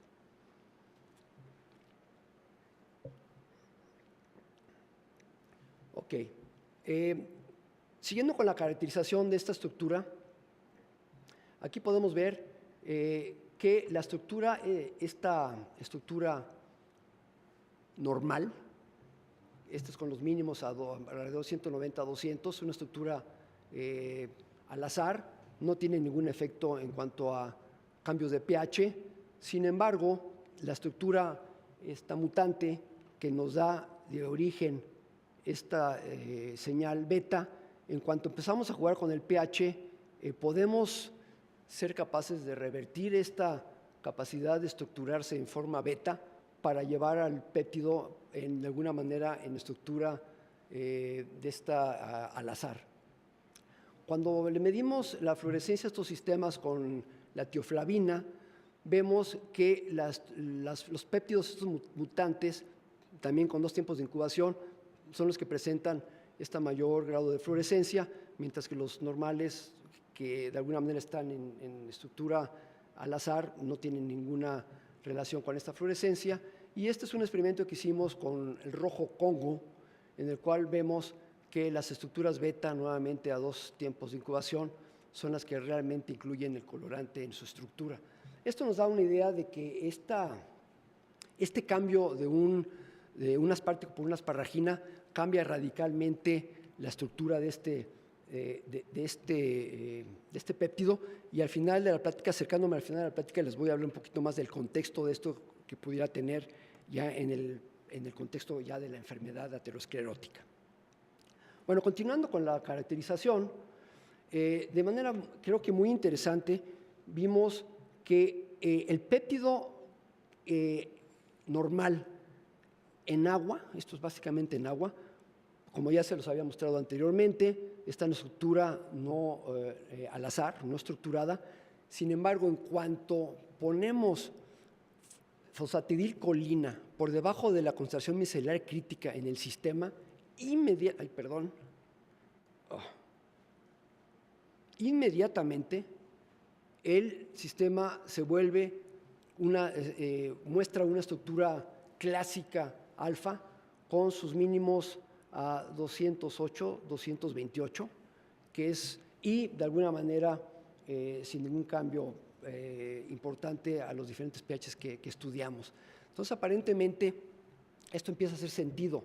Este péptido que está en la colita de esta proteína CTP, y me gustaría pensar en ese sentido, así es como lo pensamos, es que con estos cambios de estructura orden, desorden, desorden, orden, que se empiezan a trabajar en el mundo, estos sistemas pueden tocar, son segmentos de estas proteínas que tocan a las membranas o las lipoproteínas, superficie de lipoproteínas, y dependiendo de lo que sienten, adquieren su conformación. Yo creo que este es el caso que tenemos con esta hélice alfa, que su estructura, diríamos, normal de transferencia es en alfa y tiene que estar en presencia de lípidos para poder adquirir esta estructura. Esta es la misma. Esto se hizo con fosfatidiletoanolamina. De alguna manera es lo mismo. La señal preciosa de alfa hélice está pintada para este péptido normal. Ahora, aquí me faltó una diapositiva en la cual si nosotros ponemos el péptido mutado que tiene beta, acuérdense, en solución es beta, y lo ponemos en esta misma solución de fosfatidilcolina o fosfatidiletoanolamina, estos lípidos no son capaces de mover la estructura beta del péptido mutado. ¿Sí? Este nuevamente es el péptido mutado, en el cual lo que hicimos fue mover la temperatura y vimos que a medida que subimos la temperatura, aparentemente esta estructura beta se pierde y vuelve a entrar en una estructura un poco más al azar. Este punto de isodicroico que se llama, me parece muy interesante, que básicamente nos habla de que es una transición exclusivamente de dos fases. Esto, la temperatura aparentemente o está en una situación al azar o está directamente en beta plegada sin pasar por estados intermediarios. Ok, si bien los fosfolípidos no hicieron gran cosa al sistema mutado, al péptido mutado, utilizamos concentraciones de SDS como un detergente de fácil uso a diferentes concentraciones y vimos que la señal beta del péptido mutado con estos sistemas de SDS empieza a regresar o empieza a tomar, no les muestro los porcentajes de medición finos de estos cambios, pero se empieza a observar que esto se mueve a una transición más del tipo alfa. Definitivamente el péptido normal, en cuanto está en contacto con el SDS a diferentes concentraciones, se ve inmediatamente cómo forma su alfa hélice. Nuevamente, aparentemente, un sistema hidrofóbico de alguna manera tiende a llevar a estos péptidos hacia la forma de alfa hélice, que es la que realmente puede llevar a cabo el transporte de estos lípidos. Bueno, aquí lo que hacemos es solamente medir la fluorescencia y vemos cómo a medida que aumentamos el SDS caen drásticamente estos valores, de igual manera aquí con la absorbancia, ¿no? Ok, con esto, si nosotros ponemos este péptido, yo diría el mutado, en una forma antiparalela, esto es el tipo de estructura que podríamos obtener y podemos ver que aquí podríamos ser un paquete hidrofóbico que pudiera de alguna manera estabilizar este tipo de uniones entre péptido y péptido mutado, que esto no sucede en el péptido normal, ya que los pHs fisiológicos normales, estos asparticos tendrían carga negativa y estos son repulsión, por la cual en este sentido el sistema normal, el péptido normal, no podría hacer este tipo de estructuras beta.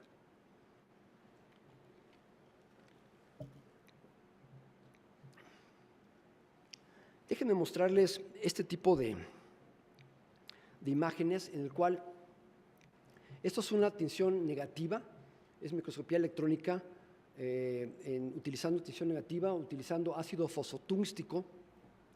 Y en este panel tenemos el péptido normal.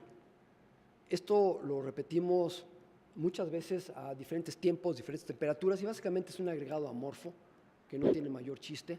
Pero sin embargo, en cuanto el péptido mutado toca el agua, inmediatamente, este sería prácticamente el tiempo cero. Ya empezamos a ver, no sé si ustedes lo lleguen a observar, estos pequeños agregados, pequeñitos agregados, aquí la flecha muestra 1, que a medida que pasa el tiempo, este es 0, este es media hora, 1 hora, 12 horas, 30 y 120 horas. Y vemos cómo a medida que pasa el tiempo con este de los agregados empiezan a formar estas protofibrillas que empiezan a progresar a fibras mucho más definidas para llegar a este tipo de imágenes donde básicamente pues, el péptido está precipitado en forma de este tipo de fibrillas, ¿no? Esto no lo vemos, por supuesto, con el péptido normal. Ahora, una cosa importante con este tipo de imágenes es que existe la controversia, y ustedes creo que lo saben mucho mejor que yo, es qué es lo que es tóxico en la enfermedad, por ejemplo, de Alzheimer, cuando se encuentran en los cerebros de los pacientes afectados este tipo de marañas de fibras, ¿no? ¿Qué es lo que realmente es tóxico? ¿Es tóxico la fibra per se o son tóxicos los agregados? Hay una controversia enorme en este sentido, ¿sí? ¿Qué es lo que realmente inicia el daño neuronal? Algunos investigadores dicen que realmente la formación de estas fibrillas en los péptidos amiloides de este tipo de enfermedades podría ser una respuesta en defensa de la toxicidad de este tipo de agregados. Para esto, con este tipo de agregados y realmente jugando con el sistema, se nos ocurrió, vamos a ver qué tan tóxico es este sistema. Usamos células de microglía. Esto es viabilidad celular medida por MTT a diferentes tiempos. Son 10 minutos, media hora y 12 horas. Y lo que vemos es que el péptido normal, pues realmente la viabilidad se mantiene a lo largo de todos los tiempos. Aquí cae un poquito, pero sin embargo, el péptido mutado, inmediatamente a los pocos minutos de estar en contacto con las células, la viabilidad celular disminuye realmente de manera muy importante. Este es al final del experimento.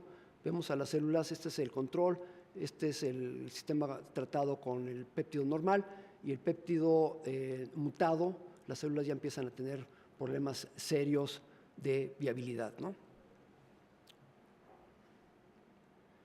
Junto con cambios de viabilidad, mi estudiante que realizó esto en el laboratorio, fue su tesis de maestría hace un par de años, pues junto con estas imágenes, Rocío Gaitán, por cierto, lo que hicimos fue también ver cuál es la consecuencia un poco más metabólica de lo que está sucediendo con este cambio de viabilidad celular. Y para esto hicimos extractos de estas células después de haber sido tratadas con los dos tipos diferentes de péptidos. Y aquí lo que tenemos son Western blots para algunas proteínas que les quisiera presentar. En este caso es el EPS15, la beta-adaptina y la proteína CALM, que son 3 proteínas que tienen que ver de manera muy importante con la internalización de receptores en este tipo de células. Son proteínas del citoesqueleto que son clave para que la endocitosis mediada por receptor pueda llevarse a cabo correctamente. Y lo que vemos es que con el péptido normal, realmente a lo largo de las concentraciones que utilizamos de estos péptidos en solución, realmente no hay cambios. La actina lo utilizamos como control de carga para solamente verificar que la cantidad de proteína puesta en cada uno de los pozos fue la misma, ¿no? Y vemos que tanto beta-adaptina, EPS15 como CALM no hay cambios sustanciales en la proteína después de los tratamientos de las células con estas concentraciones.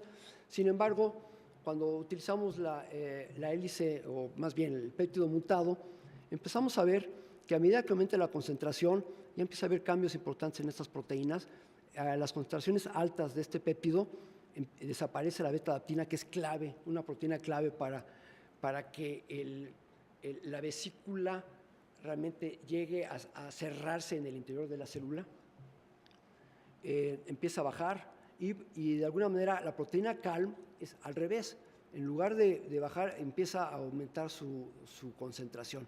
Con esto, lo que quiero ejemplificar es que empieza a haber cambios importantes en las células, no solamente de viabilidad, sino que tiene que ver mucho con el funcionamiento ya fino de la célula en términos, en este caso, de internalización de lipoproteínas, por ejemplo.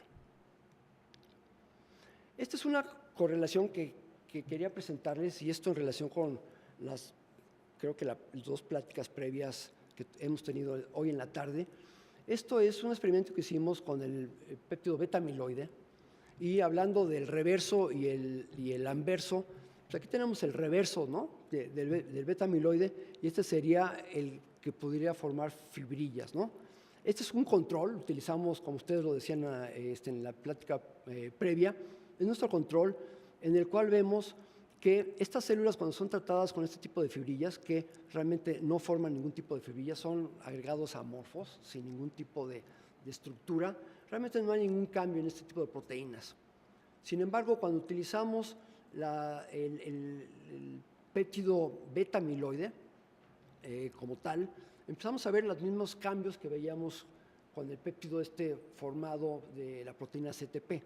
Empieza a haber cambios importantes, la beta-adaptina empieza a bajar y la proteína CALM empieza a aumentar.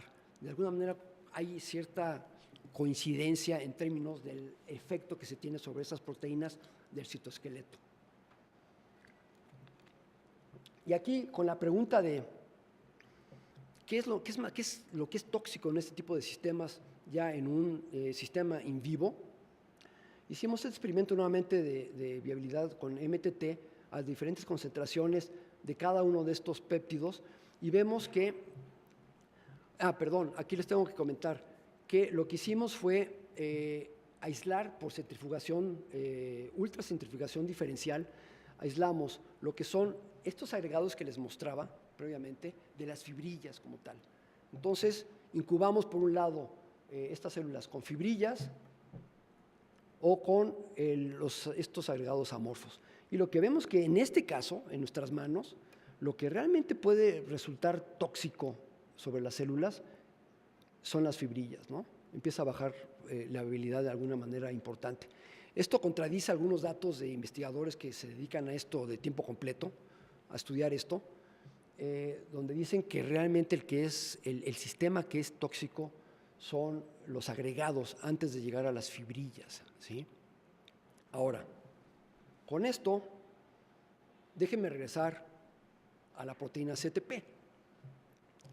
Déjenme comentarles que esta proteína, ¿y por qué les platiqué todo esto de las fibrillas y este asunto y por qué en el contexto de CTP? Hay una familia, dos familias japonesas, una vive en Osaka y otro en Tokio, que no tienen el gene de síntesis de CTP, ¿sí? Esas familias son famosas porque tienen longevidades de más de 100 años, ¿sí? Y los miembros de esas familias mueren de otras cosas que no tienen nada que ver con cuestiones cardiovasculares. Mueren algunos de cáncer, realmente me enteré que hace 2 o 3 años uno de ellos había sido atropellado en Tokio, ¿no? Pero a la hora de hacerles la autopsia a estos individuos, sus arterias son de adultos jóvenes. Es por lo que en las publicaciones japonesas sobre este tipo de genes se refieren a este gen como el gen de Matusalén, ¿no? El gen de gran longevidad o de Matusalén, ¿sí?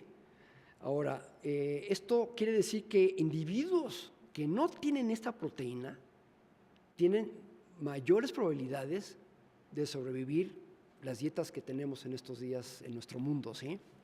Ahora, hay otra familia muy interesante, es un control sensacional. Una familia japonesa que se fue a radicar a San Francisco, ¿sí? Entonces, déjenme darles el antecedente que familias japonesas que se van a los Estados Unidos son el grupo de riesgo más alto en los Estados Unidos de enfermedad cardiovascular. Es el más alto. Son individuos que por siglos han tenido dietas buenísimas en Japón, que se van a los Estados Unidos y empiezan a comer hamburguesas, ¿sí? Eso realmente los pone en jaque, ¿sí?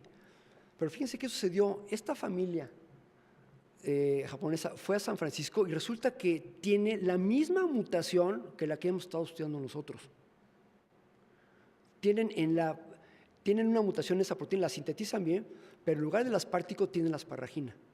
Y son individuos que viven en San Francisco sin ningún tipo de problema, con condiciones de yo diría, de condiciones de estabilidad cardiovascular perfectas. ¿Sí? Entonces, con esto son dos cosas que me gustaría poner así como conclusiones. Uno, que en nuestras manos el hecho de que estos sistemas de agregación puedan ser modificados por ambientes hidrofóbicos, pues sería interesante seguirlo estudiando. Yo realmente, ustedes me tienen que decir ahora que se abra la sesión de preguntas y comentarios, si existe algún trabajo donde se conozca esto, ¿sí? Y otra es que CETP, con este sistema con su carboxilo terminal, que es el clave para llevar a cabo esa transferencia de ésteres de colesterol, esta familia que tiene la mutación in vivo, es claro que tiene la proteína, pero no es una proteína realmente eficiente para llevar estos intercambios. Estos intercambios son malos, ¿sí? Entonces, en este sentido, en el laboratorio ya hace unos años, con esta así de simple, con un pensamiento así de simple, lo que decidimos hacer es, desde el punto de vista con vías terapéuticas, de prevención de este tipo de enfermedades, decidimos, pues vamos a atacar a este péptido carboxilo terminal de CETP.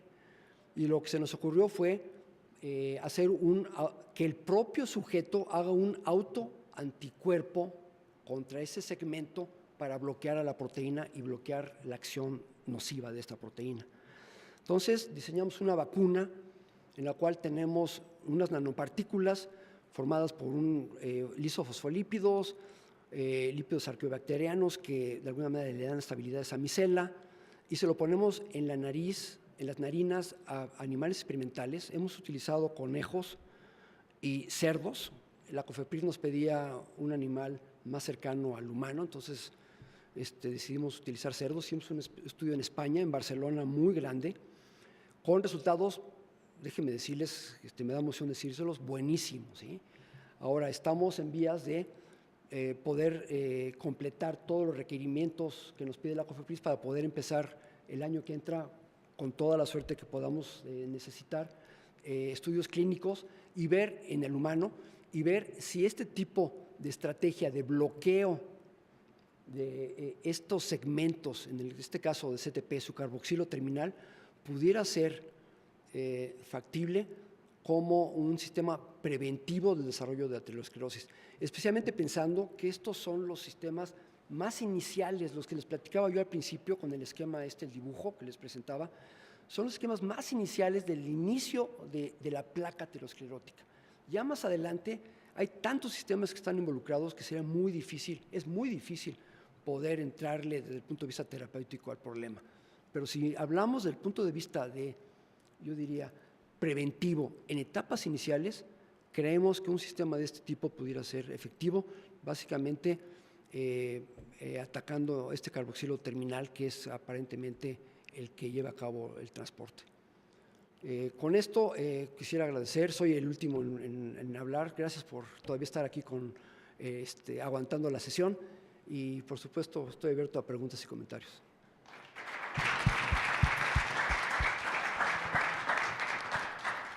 Preguntas, Luis. Bueno, es interesante el hecho de que el residuo, además de las partículas que está involucrado en el enlace salino, es histidina. La histidina por su pK, la histidina por su pK depende mucho del pH y a pH fisiológico cercano, puede estar cargado o no. Entonces, y además es muy influenciable por otros residuos que pueden estar alrededor, pueden cambiar el pK. Entonces yo pienso que probablemente en el proceso funcional fisiológico, ya sea la presencia de lípidos, digamos, algunos de ellos pueden tener, digamos, grupos cargados o proteínas o residuos cercanos, pueden modificar el pK de la histidina y generar un... ¿El lípido podría modificar el pK? No. Ah. Tiene que ser un grupo, generalmente son grupos cargados los que acercarse a la histidina pueden modificar su pK, quiero decir. Pero puede ser un lípido, no sé, que hay algunos lípidos que sí pueden tener carga, por ejemplo, las sales de ácidos grasos, sí. A eso me refiero. que pudieran modificar el pK de la histidina y generar un efecto similar al que usted logra eliminando el aspartico. Porque claramente la transición alfa-beta de ese péptido básicamente es modulada por la presencia o no del enlace. Sí, así es. Entonces, digamos, en su modelo experimental usted lo realiza, digamos, lo promueve eliminando el aspartico, pero pudiera ser en el caso, digamos, es una pregunta implícita, ¿no? Pudiera ser en el caso fisiológico mediante la modulación de la histidina, el pK de la histidina y la carga de la histidina. Vale la pena intentarlo, ¿sí? Aquí una situación interesante con esta proteína es que en condiciones, con esta mutación del asparragina en lugar del aspartico, seguramente ese carboxilo terminal está en beta plegada. Está en beta plegada, pero por estos experimentos preliminares que tenemos, el hecho de que se acerque a los lípidos y que haya una tendencia a llevar a esta beta en presencia de lípidos a la alfa y que la proteína puede interaccionar con una membrana o con la superficie de una lipoproteína, ahí está, o sea, puede suceder. Lo que pasa es que no es eficiente, no es realmente, ese cambio no le da la eficiencia para poder hacer el recambio real entre lipoproteínas, ¿no? Mientras que la otra, con el alfa hélice, el recambio se hace con este sistema micelar que ya lo hemos probado de manera muy eficiente. Tenemos una pregunta. Aquí tengo una. Me pregunto si existe un ratón knockout para esta proteína. Los roedores no tienen esta proteína. Mucha gente ha utilizado roedores para el trabajo con este tipo de proteínas y son modelos muy, muy malos. A últimas fechas se han intentado utilizar modelos que sobreexpresan, por ejemplo, a la apoproteína E, que de alguna manera trataría de asemejar un modelo más cercano al humano, ¿sí? Pero son modelos no son buenos estos sistemas de trabajo en aterosclerosis. Trabajar con ratones, mejor trabajar con conejos, por ejemplo. Sería algo más eficiente y más real, ¿no? La otra cosa que estaba pensando mientras veía su exposición es, uno necesita colesterol para generar membranas y para que las células funcionen y para muchos procesos. Entonces, de repente estoy pensando en estas familias japonesas que tienen alteraciones en estas proteínas tales que acumulan menos colesterol. Y me pregunto cómo les va en el desarrollo embrionario.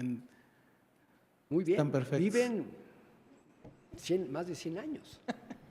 Sí, no, lo que sucede es que realmente las dietas en las que estamos nosotros acostumbrados en nuestros días son dietas que tienen cantidades realmente elevadas de colesterol, ¿sí? Más que suficiente, mucho más de lo necesario, ¿sí? Entonces, uno va al supermercado y resulta que uno puede hacer dietas con las etiquetas, o sí, puede uno armar una comida con productos comprados en el supermercado que todo dice cero colesterol, ¿no? No es cierto, porque de alguna manera uno va a la casa, comes lo que tengas que comer y tú vas a sintetizar tu propio colesterol. Es tan importante la molécula, es tan importante que la síntesis del colesterol se va a activar inmediatamente. Entonces aquí la carga genética es clave para este balance que comentas, ¿no? ¿Será que se están afectando otros sistemas? Pero yo creo que el sistema lo están en equilibrio, ¿eh? Hay una pregunta primero allá atrás. ¿Qué tal? Buenas tardes. Acá. 3 preguntas. La primera, cuando mostrabas... Una por una, si no se me van a olvidar, por favor. Bueno, rápido. Sí, una por una, de acuerdo.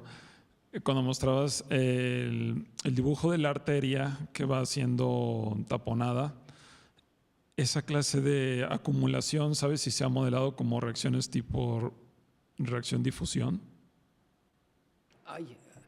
Esa acumulación, ¿no sabes? Bueno, lo que te puedo decir es que esa acumulación, el inicio de la placa, realmente no se sabe con certeza cómo inicia. Hay muchas teorías que dicen que el flujo turbulento de la sangre, es cierto, por ejemplo, el callado de la aorta es típico, ¿no? Donde tienes muchísima presión y hay mucha turbulencia. Son estos sitios muy importantes de acumulación de este inicio de placa, ¿sí? En la coronaria circunfleja, donde hay curvaturas muy importantes, ahí también puede haber este tipo de problemática. Y con esa turbulencia se puede dañar de alguna manera el endotelio, la capa endotelial de la arteria. Empieza a haber inflamación, acúmulo de plaquetas, empieza a haber los monocitos, empiezan a entrar al tejido y ahí empieza el círculo realmente nocivo del asunto, ¿sí? Ok.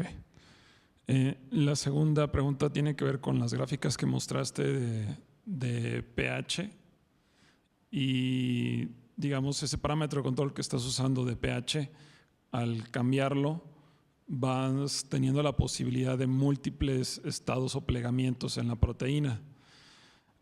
Sin embargo, bueno, no soy biólogo, pero la escala de pH realmente es una escala logarítmica. Entonces, el cambio de una unidad de 3 a 4 es un orden de magnitud. Sí. ¿Qué produce o qué puede llegar a producir esos cambios de orden de magnitud digamos, en la operación biológica de un ser vivo? O sea, no sé, comer mucho limón, ingerir mucho limón te cambia o estos qué cambios clase de cosas, ¿no? No, estos cambios son totalmente artificiales. In vivo, el cambio de pH en la sangre es de centésimas de unidad. O sea, esto es totalmente es una actividad meramente académica, ¿no? Como siempre, porque el cambio real de pH es realmente muy extraño. Cuando empieza a haber cambios serios de pH en la sangre, los pacientes, los sujetos o los pacientes en este caso, se ponen en condiciones realmente muy graves de terapia intensiva, ¿no? En acidosis metabólica, por ejemplo, seria, y el cambio de pH puede ser menos de 0.1 y con eso estás en condiciones muy, muy malas. Bien, y ya por último, tercera pregunta. ¿En qué otra familia de proteínas se ha encontrado esta clase de sensor de la proteína o que este término carboxílico le llama esta extensión carboxílica? Bueno, esta es una familia amplia de proteínas. Está la proteína transferidora de fosfolípidos, hay una proteína transferidora no solamente de ésteres de colesterol, sino de colesterol. Hay una familia que es microsomal, hay una familia que es extracelular, o sea, hay variantes. En el laboratorio encontramos hace unos años una variante nueva que no estaba descrita previamente, que la bautizamos CETPI, porque solamente es sintetizada por el intestino, por el enterocito. Y lo curioso de esta proteína, ahorita sentí el choque adrenérgico, ¿no? Lo interesante de esta proteína es que lo único que cambia es el carboxilo terminal. De estos dos aminoácidos está truncado, es un poquito más corta, pero cambia a una colita que tiene 3 prolinas, por ejemplo. Es un carboxilo totalmente desestructurado, ¿sí? Ahora, tenemos esta proteína circulando en cantidades muy importantes. A mí me sorprende que no se hubiera encontrado antes. Cantidades de microgramos por decenas de mililitros, ¿sí? Ahora, me tardé años mi grupo, uno está más en el escritorio que desgraciadamente que en el laboratorio, pero nos tardamos un par de años en descubrir que esta proteína realmente ahora, la estructura general, la estructura primaria, secundaria y terciaria es idéntica. Los aminoácidos son igualitos, solamente cambia esa estructura final, ¿sí? Y ahora lo que hace esta proteína aparentemente se une de manera con una especificidad altísima a los lipopolisacáridos bacterianos. Solamente cambió esos 2 aminoácidos al final, ¿sí? A lo mejor aquí tiene que ver esto que les comentaba yo al principio. Es una familia de proteínas que tiene que estar ahí porque todavía no la conocemos bien. Y a lo mejor van a empezar a salir nuevos miembros de esta familia con actividades muy importantes como esta que estoy planteando. Resulta que este péptido nuevo, y ya lo hicimos en el laboratorio con animales experimentales, lo sintetizamos in vitro de manera química, ¿no?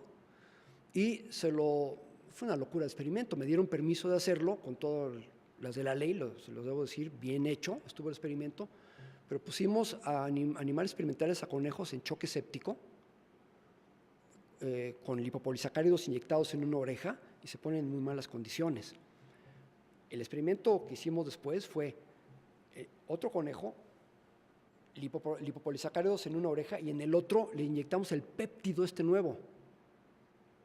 El conejo como si nada.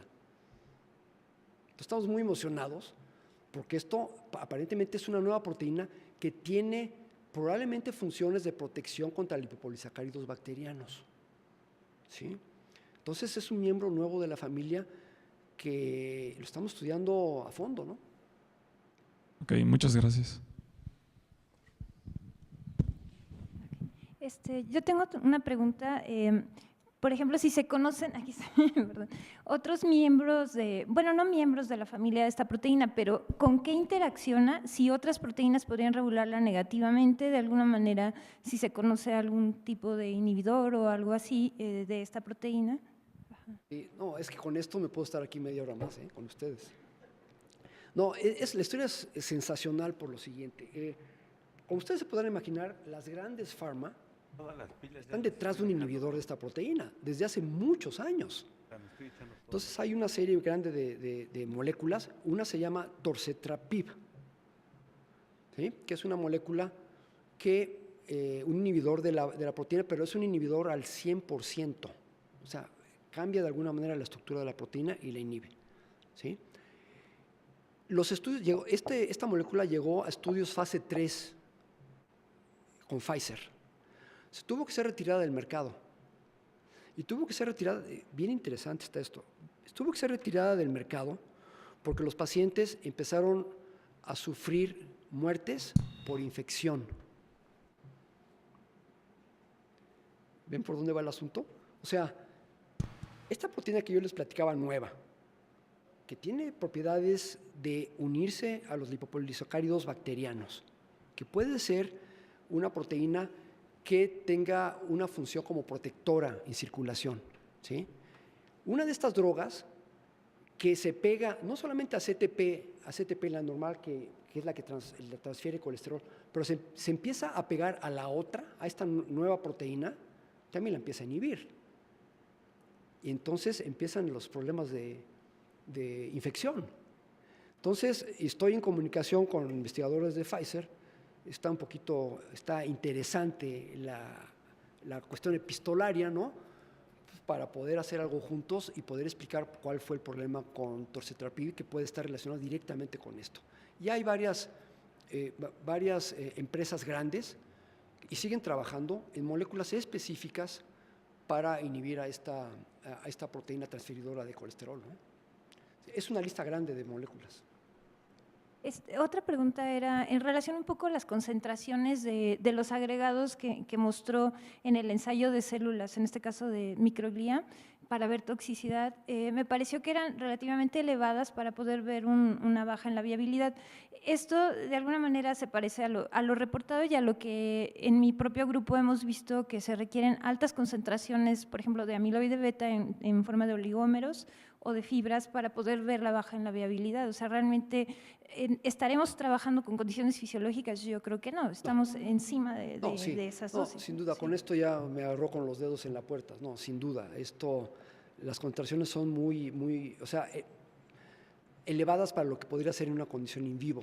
Aquí lo importante que podría decirse es que estos son experimentos agudos, in vitro, ¿no? Pero en condiciones ya más de tiempo, a lo largo del tiempo, in vivo, con estas concentraciones, pudiera tener efectos importantes, que no lo sabemos. Habría que hacer experimentos de largo tiempo para ver si concentraciones mucho más bajas de este tipo de estructuras pudieran tener efectos importantes sobre no solamente viabilidad, sino aquí les mostré solamente unos cuantos datos de todo lo que puede cambiar cuando estas estructuras se unen a estas células, ¿no? Además, si consideramos que en las enfermedades neurodegenerativas como Alzheimer, por ejemplo, el daño se da a lo largo hasta de 20 años, ¿no? Entonces pueden ser dosis muy pequeñas, pero es el efecto acumulado a lo largo del tiempo, Exacto, ¿no? exacto, sin duda. Gracias. ¿Alguna otra pregunta? Bueno, si no hay más preguntas, agradezcamos al doctor Jaime Marín. Gracias.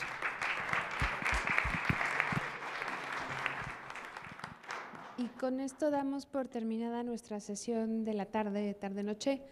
Mañana comenzamos a las 10 de la mañana. Gracias.